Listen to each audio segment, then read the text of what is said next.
One more live before I go to bed. It's a big research day, a lot to read, a lot of messages, comments, a lot of people sharing a lot of things, and a lot of propaganda in the media. It's getting thick, thick as thieves, because that's really what we're talking about here.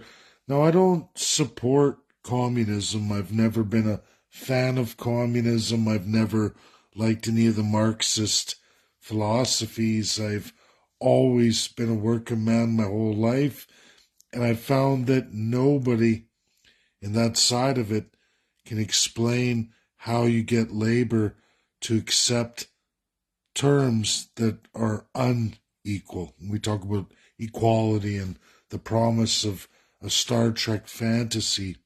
And I always say, who does the shit work?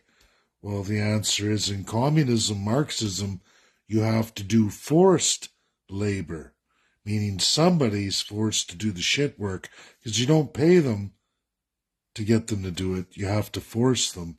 And that's why socialism never works. The crown, these monarchies, they've been doing socialism divinely for a very long time, almost 1,000 years. People don't realize that, but what really is interesting here is what the Commonwealth countries like to propagate and pushing for a World War III. When we look at China, one country, communist, how did they get there? We all look at World War II. Right now, they claim more people have died in the Russian-Ukrainian war than World War II. And it's the record. Most people dead. That's not true. That's a Western lie. Clearly, in Western history books, in Western literature, by the greatest historians and academics from the West, the East, the Asian world, doesn't matter, Europe, you will learn that it was the revolution in China, the Republic of China, under the Taiwan regime against the Beijing regime during the same period before, during, and then 3, 6, 8 years after, you had the Beijing regime win, and they went communist, full communist. That's the regime that won the Chinese Civil War. Look at the massive population.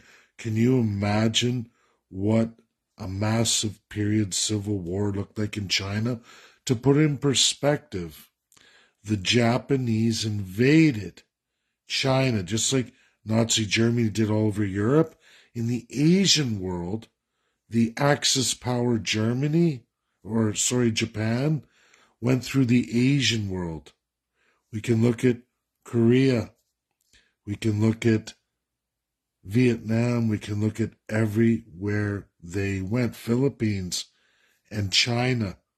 While it was under a massive civil war, a civil war so large it dwarfed World War II. Think about the population of China at full civil war. On the conclusion of the Civil War, the Taiwan regime that was the Republic of China lost. They lost to the Beijing regime in a civil war.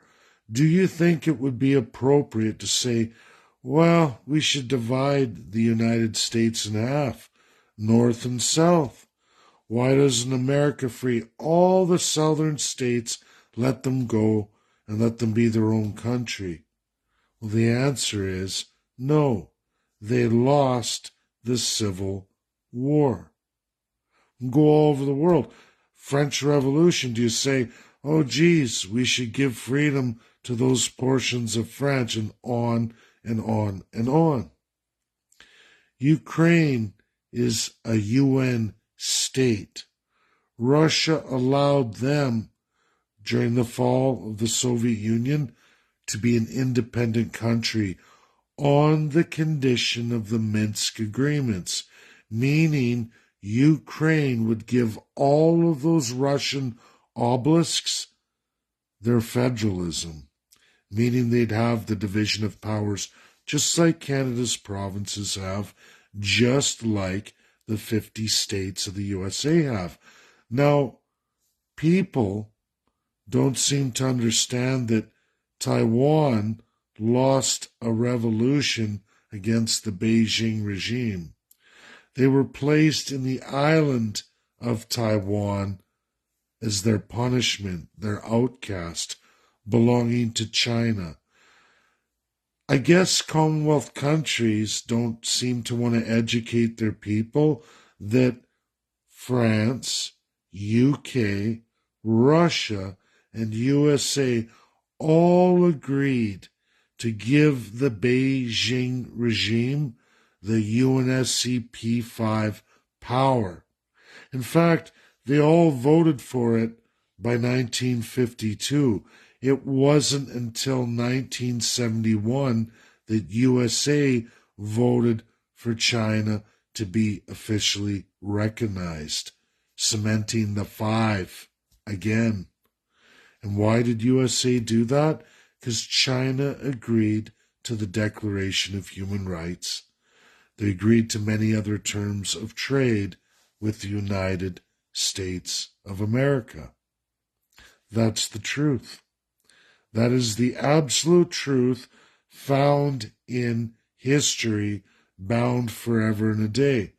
Much of it cemented in 75, going on to 76. There's no question with the allies of World War II. So why does Canada media and India media portray this? Because they're in the Commonwealth. They're in the Commonwealth, and they're backing up the UK's hold and loss of hold on Hong Kong, a city they took for 100 years from the Opium Wars. China isn't easily bowled over anymore. UK has lost the ability to overpower China. China's much more powerful today as the UK. China's never been a colonizer. They've never gone outside their boundaries. Taiwan has and always will be China's because the Taiwan regime was placed there. And China has a China One policy. And the whole world agrees, especially the P5. Now, USA teases China over it, uses it as a weapon, but the reality is you can't find any documentation anywhere in the world that will tell you that Taiwan is a UN state. You won't find any documentation anywhere in the West that says Taiwan is an independent country. You will, however, find all through the United States of America the One China policy signed by the United States of America and all P5s, including the United Kingdom, France, and Russia, that China is that one territory and Taiwan is a member inside the country of the UN state called China, the Beijing communist regime, forever and a day. Nothing else exists that says that Taiwan is independent. Nobody gains independence from a P5 country unless they individually say you get it. Ukraine was given that by the former Soviet Union, then the Russian Federation of today, under strict guidelines that they would give those eastern obelisks federalism, a strict division of powers that was always made available to every obelisk or republic in the Russian Federation or former Soviet Union, still in the Federation of Russia today. That was the guarantee of Ukraine gaining those territories after the fall. And Ukraine agreed. You can all read it. The Ukraine decided, no, we're not going to give those obelisks. No federalism. It's like saying to Quebec, you're not allowed to be French. You don't get your French language. And you have to become a regular Canadian under the British Empire of 1867. Imagine saying that to the Acadians of New Brunswick, or telling all Atlantic that you can't be like them. Or we all have to be modeled culturally after Ontario, and you'll be all one with Ontario in a British heritage system, regardless of your race, color, creed, religion. You will have one religion assigned to you by the Ontario government for all Canadians. Think about that. Think about that. Go look at Russia. There's more than 14 languages in Russia. And there are many, many religions in Russia. From one end to the other, a massive amount. They don't tell you this in Western school books, but that is the truth. The China 12-point policy doesn't affect Taiwan because, again, Taiwan isn't a registered country. They're a non-UN state. They can't get status. USA won't give them status. France won't give them status. UK won't give them status.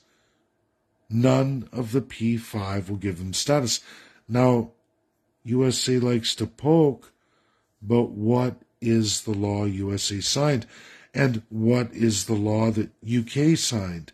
When UN states like Canada shoot their mouth off in the name of USA's poking stick or UK's poking stick, and India too, as non-UNSC P5 members, they are subject to veto. Meaning the P5 member that we've effed with will veto us all the time for the rest of our natural country's lifetime, forever, until we're no longer a state or we're extinct, forever and a day, unless there's a World War III. So, of course, Canada would love a World War III. All of our politicians would gladly love to go to war to get a reset for being idiotic, dictatorial nut jobs who think that somehow we're the biggest thing since sliced bread. We're turning into a second world country, and then from there we'll go third world if we stay in the mentality and mindset in international law that we think we have when we absolutely do not. All we have now is the protection of UK, and USA will protect us as long as we're a benefit to them. Where and when do we get our own sovereignty? We are a UN state. Why does our constitution, unlike any other constitution in the world besides 2 other countries in the world today, why does ours give our sovereignty away to a foreign power thousands of miles away and in a narrative that that foreign power no longer constitutes today? Not in their parliament, not in any manner of any of their domestic laws. Why do we live in a fantasy? That's my video. This is truth. I will be going to the UN. I will be probably post-Texas. I haven't figured out a date yet. I can't change my travel plans. It's too late. But I am going to go to the UN, and I am going to reach out to the P5, and I'm going to give them some great works going forward. And we're going to see. You don't know if you don't try. Thanks, everybody. That's my video. Share it out there. Learn the truth of how the world works and how it really is written. And anyone can look this stuff up. You will never find a listing for Taiwan as a country because it's not legal. It can't be done. No matter what Canadian media says, no matter what Indian media says, no matter what any Commonwealth country says. It's funny for UK, it's funny for USA, but it's not funny for the UN states who alienate themselves in the permanent 5 representatives. Take a page out of Saudi Arabia and Qatar. Very, very smart. They never mess with any of the 5 allies of World War II. It's why they're doing so much better than we are. Thanks. That's my video. Bye now.